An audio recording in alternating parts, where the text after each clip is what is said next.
Hello and welcome. Very good afternoon. Thanks for joining us here on The Big Story. I'm Afrida Rahman Ali, getting you all the updates today, and also we'll have expert opinion and reactions on how this situation could have been handled better. But first, all the ground inputs.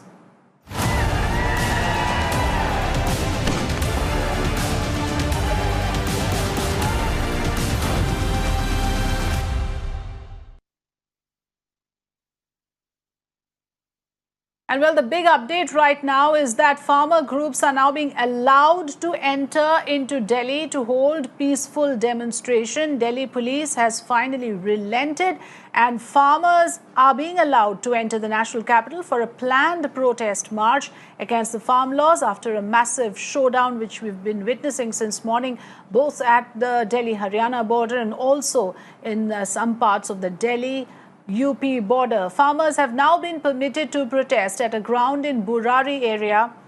Earlier in the day, cops used water cannon and tear gas shells at the protesting farmers to disperse the crowds. The farmers refused to budge. Punjab Chief Minister Captain Amrinder Singh has welcomed the centre's decision and has said that the farmers' concerns must be immediately addressed. So we're going to get you more inputs from ground on the latest situation. The big update, of course, is going to come as a respite and relief for farmers who are agitating at the moment and who want to enter the national capital. They simply want to be heard and they are registering their protest against the new farm laws. They're asking for the MSP to be made a legal obligation. They also want a continuation of the APMC system. Their fear is that if both these things are obliterated, it would hurt the interest of the small and marginal farmers in particular. And therefore, the farmers are out in protest in several locations. But right now, the biggest update is that Delhi police has agreed that a planned march can be allowed, and a certain area in the Burari area has been demarcated for the farmers to hold a peaceful demonstration. Alok is joining me now with more input. So Alok, tell us, what is it on ground? Has the news spread? Has the message reached the farmers that they are being allowed to conduct a planned march and sit in protest in the Burari area?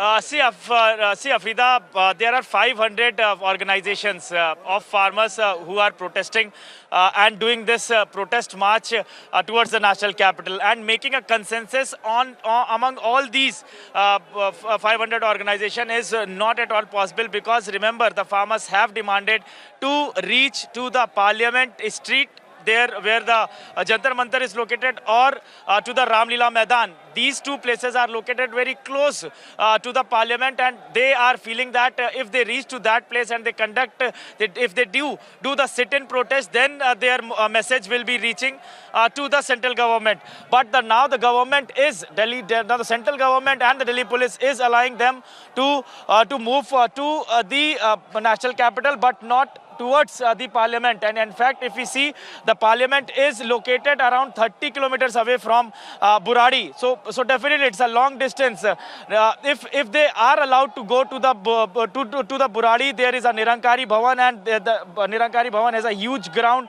where the farmers can do their sit-in. So the consensus is still being made, negotiation is still being done.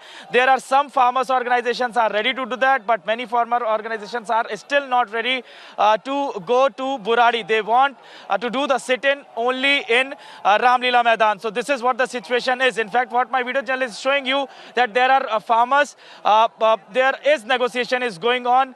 Some farmer group has already come over there, and they are speaking on the mic and the speakers so that the voices could reach to the farmers who are protesting. And in fact, some are not at all ready to listen to them. So this is what the situation is. Police has already given them the permission to go in the national capital, but not towards the parliament. This is what the police is saying. But I would like to show you what's all going on over here.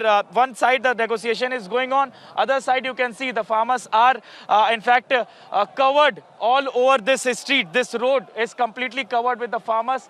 These farmers are coming from Punjab and various districts of Haryana. More than 10,000 farmers are here.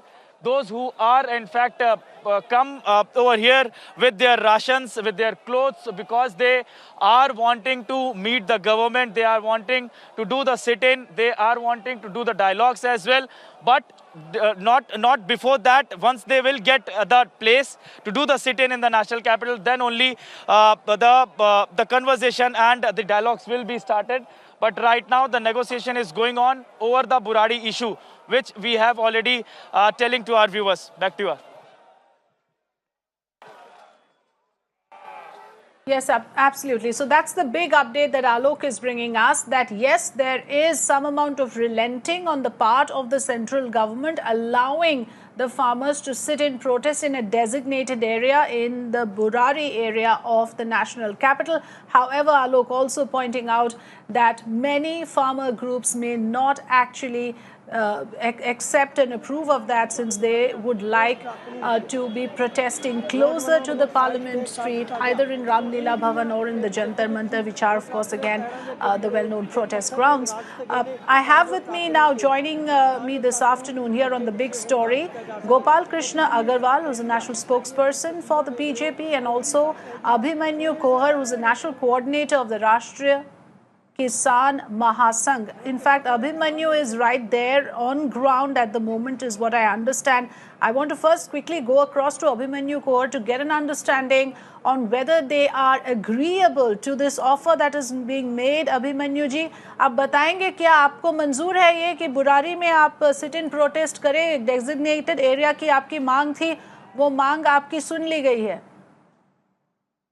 देखिए, इसमें सबसे पहली बात तो ये है कि एक तरफ प्रशासन ये कह रहा है कि वो बुराड़ी में वो निरंकारी मैदान में हमें जगह दे देंगे, लेकिन दूसरी तरफ वही प्रशासन बॉर्डर पे, सिंघू बॉर्डर पे किसानों के ऊपर लाठीचार्ज कर रहा है, उनके ऊपर आंसू गैस के गोले छोड़ रहा है। तो ये जो पैरेलल दो चीजें की जा रही हैं प्रशासन द्वारा, ये कहीं ना कहीं संदेह पैदा करती है प्रशासन की, सरकार की नीयत को लेकर। तो एक तरफ तो वो जगह दे रहे हैं, दूसरी तरफ हमारे ऊपर लठ बरसा रहे हैं वो। और जहां तक बात रही कि ये स्थान स्वीकार्य है हमें या नहीं है, तो ये जो इस पूरे आंदोलन की जो 7 सदस्यीय कमेटी बनी है, वो भी चर्चा कर रही है और उसके बाद ये कम्युनिकेट कर दिया जाएगा। जैसा भी फैसला हमारे सीनियर लोग, वरिष्ठ लोग लेंगे, उसी अनुसार हम आगे इस पे बढ़ेंगे।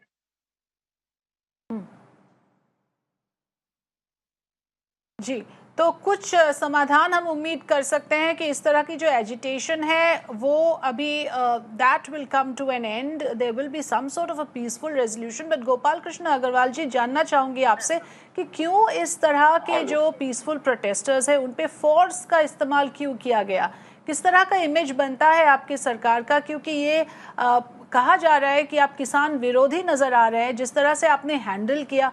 पहली बात ये कि इस तरह के गुस्से को आपने पहचान नहीं की सही वक्त पर, you did not address the concerns, things came to this level during the pandemic times and now you have this additional burden of handling a crisis and an agitation of this nature.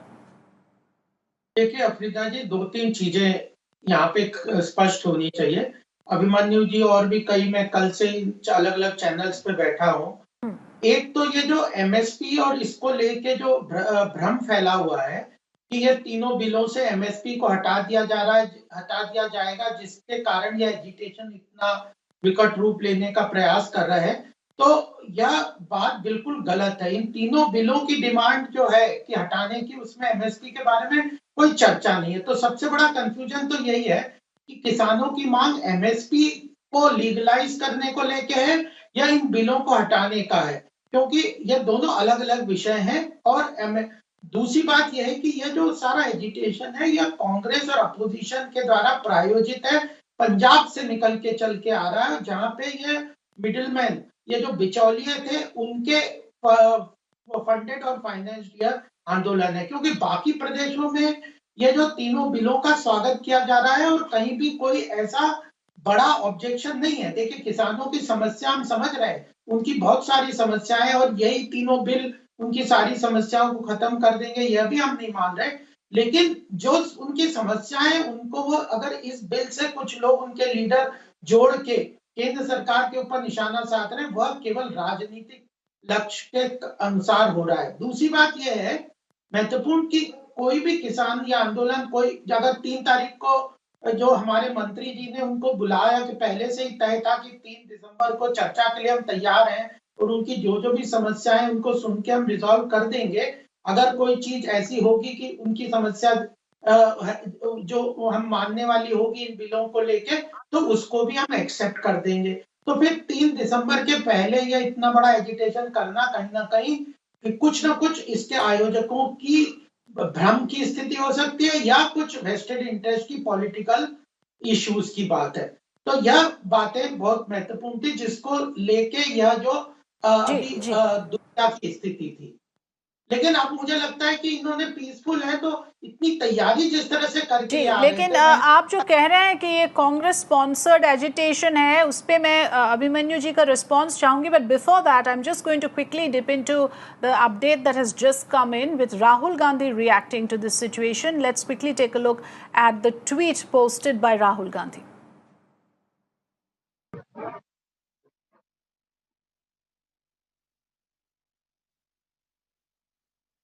Well, so there you have, I'm not able to just locate the tweet right now immediately. As soon as I see it, we'll just talk about it. But in the meanwhile, let me go across to Abhimanyu Kohar. Abhimanyu Kohar ji, ये जो आपको जो कहा जा रहा है इस वक्त कि ये कांग्रेस स्पॉन्सर्ड है, 3 दिसंबर की डिस्कशन और मीटिंग ऑलरेडी लाइंड अप है, तो क्यों आपने उससे पहले इस तरह का एजिटेशन खड़ा किया पैंडेमिक के वक्त? गोपाल कृष्ण अग्रवाल जी आपसे ये सवाल पूछ रहे हैं.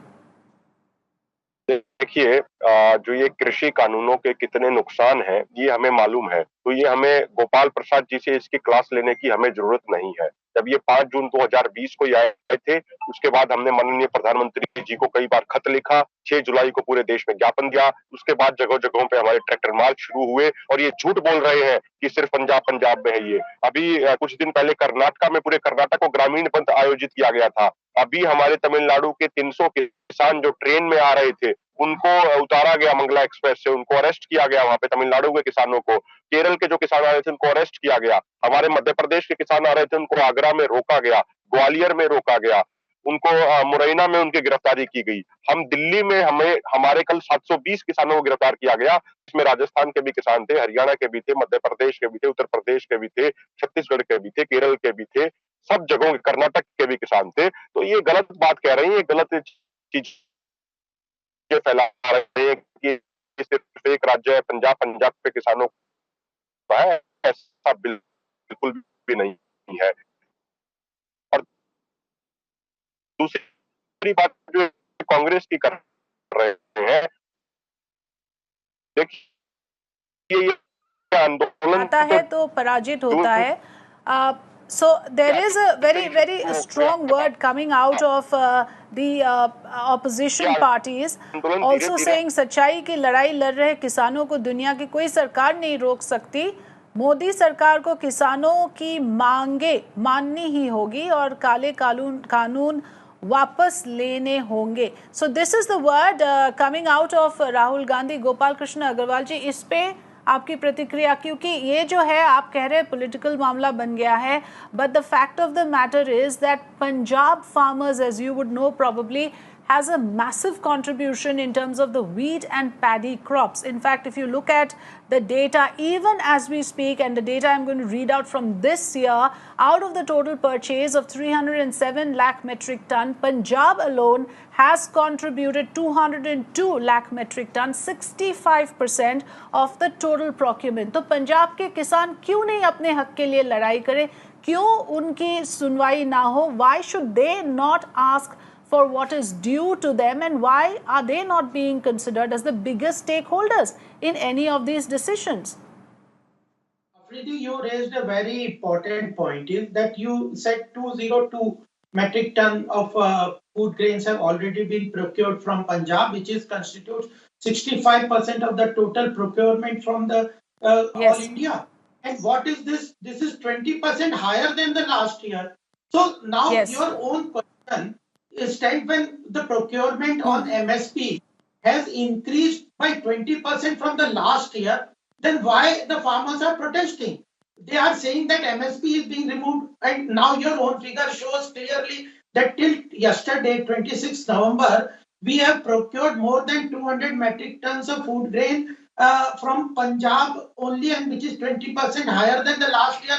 So that shows that no MSP is going away. Second thing is the cabinet decision 2-3 days no, back.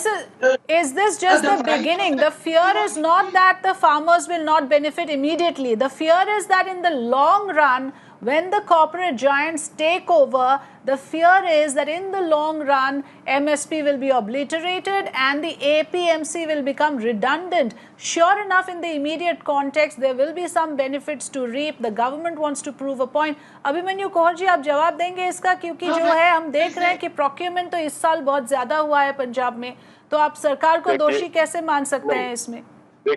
देखिए, आप अब की बार देखिए, मूल तौर पे ये जितने भी खेती से जुड़े हुए लोग हैं उनको मालूम होता है कि जब मार्च अप्रैल में जब गेहूं की हार्वेस्टिंग हो जाती है तो उसके बाद आने वाले समय में दिवाली के आसपास गेहूं का रेट हमेशा 100 से 200 रुपया क्विंटल बढ़ता है। यानी जो 1925 रुपया था वो अमूमन आके 2100-2200 रुपया क्विंटल आना चाहिए था दिवाली के आसपास, लेकिन ऐसा पहली बार हुआ है। ये मैंने अपने पिछले 15-16 साल में पहली बार ये देखा है जब से हम सामाजिक जीवन में है कि दिवाली पे अब की बार गेहूं का रेट 400 रुपए नीचे गिर गया था। बाजरा जिसका एमएसपी 2150 रुपया है, बाजरा 1100 रुपए क्विंटल बिका है। गेहूं जो मोटे वाली धान है उसका सरकारी रेट 1868 रुपया क्विंटल है, वो 800 से 900 रुपया बिका है। अब 11-21 जो वैरायटी वाली धान है आप उसका देख लीजिए रेट, वो तो उसका एमएसपी उसका डिसाइड नहीं होता है, लेकिन वो पिछले साल के मुकाबले बहुत कम रेट में बिकी है। तो जो इसमें मूल बात है, ये जो हमारे प्रवक्ता कह रहे हैं भाजपा के, ये कह रहे हैं एमएसपी जारी रहेगा। अरे भाई, अगर सरकार की नीयत और नीति साफ है तो इसी बात को लिखित में दे दीजिए ना, इसमें दिक्कत क्या है? जो बात आप भाषणों में कह रहे हैं उस बात को आप लिखित में दे दीजिए, ये सारा विवाद खत्म हो जाएगा। और आपको 3 कृषि कानून, देखिए ये जो कृषि कानून है कॉन्ट्रैक्ट खेती वाला, ये किसान को अपने खेत में मजदूर बना देगा। जो आपने एसेंशियल कमोडिटी एक्ट में बदलाव किया है, ये आपने इससे जमाखोरी को बढ़ावा मिलेगा। और जो एक आखिरी बात मैं कहना चाहूंगा कि जो ये कानून इन्होंने पूरे देश में लागू किया है, ये 2006 में बिहार में हुआ था और इसी का नतीजा है कि आज के दिन बिहार में हजारों लाखों किसान बिहार को खेती को छोड़ के और दूसरे राज्यों में आके वो मजदूरी करते हैं, क्योंकि वहां पे मंडी सिस्टम नहीं है, वहां पे सरकारी प्रोक्यूरमेंट नहीं है। मक्का, वहां की मेन फसल मक्के का सरकारी रेट 1850 रुपए क्विंटल और मक्का बिक रहा है वहां पे 500 से 600 रुपया क्विंटल। इसीलिए सन 2006 के बाद बिहार से बड़े पैमाने पर पलायन हुआ और वहां के किसान खेती छोड़ने को मजबूर हुए। ये जो आपके तर्क है ये हम सुनते आ रहे हैं, ये पहली बार नहीं है। गोपाल कृष्ण अग्रवाल जी, ये आपने भी कई बार सुना होगा कि जो डाउट्स एंड फियर्स है किसानों के मन में, उसको एड्रेस नहीं किया गया। तो आज ये स्थिति आपकी बन गई कि आपको इस तरह का एक एजिटेशन हैंडल करना पड़ रहा है। लेकिन अगर आपने ड्यू डेलिब्रेशन किया होता, कंसल्टेशन किया होता उन किसानों के साथ जिनके लिए this is a matter of life and livelihood, आज ये स्थिति नहीं होती। देखिए अफरीदी जी, 2-3 चीजें हम यहाँ पे मिस करते हैं। पहले तो ये जो बिल अभी पास हुए पार्लियामेंट में, ये ऑर्डिनेंस जून से थे, तो ऑलरेडी 7-8 महीने से तो ये लॉ था। फिर डिस्कशन की बात अभी बिल के ऊपर क्यों हो रही है? पहले से जब ऑर्डिनेंस थे तब क्यों नहीं हुई? दूसरी बात, कांग्रेस के अपने मैनिफेस्टो में एपीएमसी को हटाने की बात है और हम तो एपीएमसी हटा भी नहीं रहे और एमएसपी को भी लागू रख रहे हैं। तो फिर ये कह रहे हैं कि लिख के दे दो, और जो इम्प्लीमेंट कर दिया और जो 70 साल से जो कानून एमएसपी जो है वो एडमिनिस्ट्रेटिव ऑर्डर से हो रहा है। हाँ, ये बदलाव चाहते हैं, उसको लॉ बनाना चाहते हैं, उसके लिए डिमांड कर ले। मैं किसानों की समस्या के बारे में डिनाई नहीं कर रहा, लेकिन बिलों के साथ एमएसपी को जोड़ना पूरी तरह से राजनीति से प्रेरित है। एमएसपी चाहिए, एमएसपी को लीगलाइज करें, यह डिमांड और है, और कई समस्याएं किसानों की, उनके लिए चर्चा करें, वो सब बातें अलग है। लेकिन इन तीनों बिलों को क्योंकि अभी बिल लाए हैं इसलिए एमएसपी हट गई, इसलिए एजिटेशन कर रहे हैं, यह जो है यह कांग्रेस की राजनीति है। नहीं तो राहुल गांधी अपने गोवा में छुट्टियां मना रहे हैं और अपना ट्वीट कर रहे हैं। अरे आप समस्या को समझिए, आप कितनी गवर्नमेंट की रिपोर्ट्स हैं, 20 साल सिर्फ पंजाब और कांग्रेस रूल स्टेट की बात है नहीं। दरअसल उत्तर प्रदेश के जो किसान हैं वो भी जुड़ गए हैं, काफी नॉन बीजेपी रूल स्टेट्स के किसान भी गुस्से। ये नहीं कि सिर्फ पंजाब के farmers are angry at this point. This is an agitation where different farmers from multiple states are joining in. मैं आपकी बात को बता रहा हूँ, मेरी बात सुन यूपी के फार्मर किसान क्यों गुस्से में हैं आज? देखिए पिछले 20 साल से किसानों की समस्या पे चर्चा हो रही है। सब सरकारों ने घड़ियाली आंसू बहाए हैं और किया क्या है, किसान एक के बाद एक आत्महत्या कर रहे हैं, उनके एमएसपी की प्रॉब्लम नहीं सॉल्व। तो प्रॉब्लम असली में गलत दिशा में किसान के नेता उन्हें ले जा रहे हैं और उनके समस्या का समाधान नहीं कर रहे, अपनी राजनीतिक रोटियां उनकी गरीबी और मुसीबतों पे सेक रहे हैं। नहीं तो 20 साल की सारी रिपोर्ट देख लीजिए, Swaminathan committee, Shanta Kumar report, parliament standing committee, सबने ये कहा है कि एपीएमसी का ऑल्टरनेटिव मार्केट मैकेनिज्म भी हमें खड़ा करना चाहिए। वहां तो रिकमेंडेशन ये तक थी कि एपीएमसी को डिसमेंटल कर दो। हमने किसानों की चिंता को समझते हुए डिसमेंटल नहीं किया है, एपीएमसी को खड़ा रखा है और एमएसपी को भी नहीं हटाया है। ऑल्टरनेटिव एक वैकल्पिक, लेकिन जो सिस्टम आप बना रहे हैं उसमें एपीएमसी का रिडंडेंट हो जाना लाजमी है, ऐसा किसान के जो नेता है वो मानते हैं कि इसमें एपीएमसी बच ही नहीं पाएंगे। Once you open out the market for large-scale profiteering, corporate giants will come and lord over the small and marginal farmers. They will not have the wherewithal to even stand up against the big private entities. That is the fear, and you know very well. I want to come across to Abhimanyu Kaur one last time also to understand जो points अभी आपने उठाए। नहीं, let him respond, sir. I will come back to you. Agarwal जी ने जो आपके खिलाफ जो बातें की है आप जवाब देंगे, क्योंकि ये कह रहे हैं कि आप फाइन प्रिंट आपने पढ़ा नहीं है, एमएसपी को हटाने की बात कहीं नहीं हो रही, एपीएमसी को डिसमेंटल नहीं किया जा रहा है। एक तो ये, दूसरी बात ये कि आप ये नया सिस्टम को ट्राई आउट करने से पहले ही क्यों आप इस पे एजिटेट कर रहे हैं? The proof of the pudding would be in the eating. अभी ये सिस्टम रोल आउट हुआ नहीं, it has not been really set in motion. How do you know that this is not going to help the farmers? Abhimanyu Kohar, देखिए ये मैंने आपको जैसे पहले बताया, ये कानून 2006 में बिहार में बन चुका है और बिहार का नतीजा हम देख चुके हैं, जहाँ पे किसान मजदूर बन गए हैं, उनको अपनी खेती छोड़ने पर मजबूर होना पड़ा है। तो हम ये नहीं चाहते कि अन्य राज्य के किसानों को भी मजबूर होना पड़े। दूसरी बात जो आप इसमें समझिए कि ये जो स्वामीनाथन कमीशन की बात कर रहे थे ये हमारे भाजपा के प्रवक्ता, इनको ये नहीं मालूम कि स्वामीनाथन कमीशन ने तो ये भी कहा था कि C2+50% फार्मूले के अकॉर्डिंग आप किसानों को एमएसपी दीजिए, वो तो इन्होंने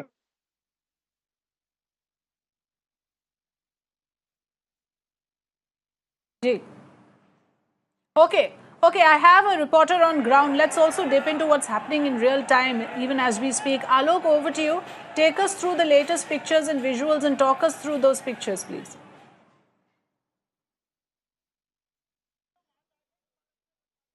Bhai, please call. Sir, record करना। NH1 पे यहीं बैठ के इसको चांद करेंगे। Well, Alok is connected to us. He's probably not able to hear me. There is major chaos and commotion.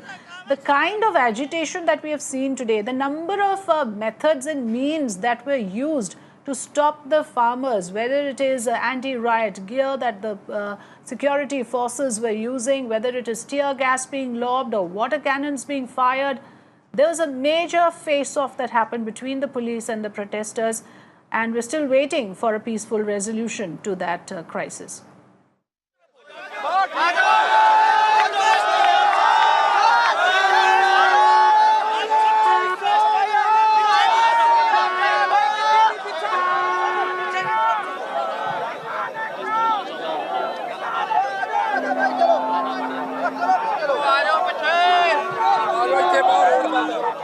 बैठ जाओ जरा, बैठ जाओ, कैसे आंखें भी लगो।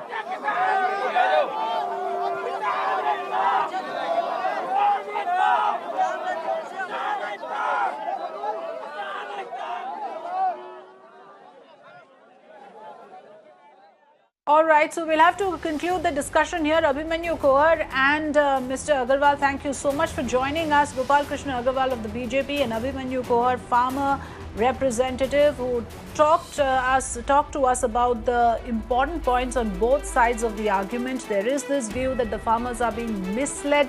They have not been given the real picture, and there is a false propaganda around the new farm laws. And of course, the farmer leaders are firm in their belief that this cannot protect the interests of the farmers, and therefore the new farm laws must be withdrawn. We leave it at that. Thanks for watching The Big Story this afternoon. News and updates continue on the other side. Stay with us.